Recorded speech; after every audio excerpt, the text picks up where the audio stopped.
Никола Стефанов Крушкин, Чолака. Никола Крушкин е роден през 1836 г. в село Бистрица, Софийско. В детска възраст пада в огнището и изгаря ръцете си и затова го наричат Чолака и Шопския апостол. Остава сирак и постъпва на 14 години като послушник в Драгалевския манастир Света Богородица Витошка. Тук игумен е Геннадий Скитник, приятел и съратник на Васил Левски. Игуменът запознава Никола с апостола, като таксидиот на манастира обикаля и събира дарения в околните градове и села. Пропагандира родолюбие, просвета и революционни идеи и работи за националното освобождение. Член е на частните революционни комитети в София и село Бистрица. Чолака притежава книжарница на пазара Куру Чешме, която често се използва за комитетските дела. В книжарницата крие и двама оцелели ботеви четници, единият от които е Петър Кунчев. Единствено в град София книжарите организират своя революционна група. Основни лица са Георги Абаджията, Киро Геошев, Стоян Табаков, книжар и Чолака.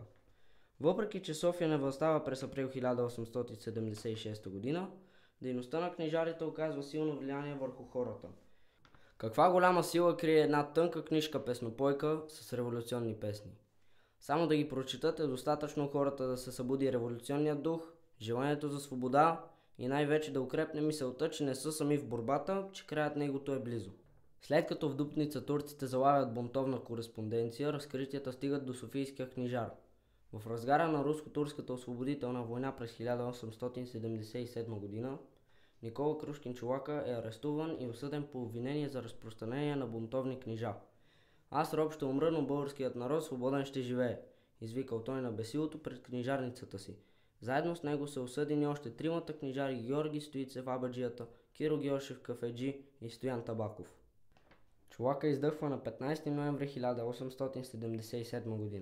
Месец и половина преди генерал Гурко да влезе в София. Не дочакал раждането на дъщеря си Любица, родила се с идването на свободата в началото на 1878 г.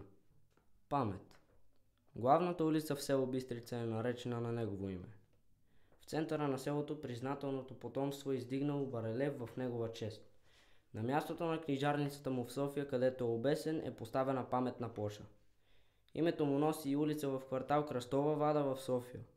Неговото дело е от голямо значение за освободителното движение против турците, организирано в София.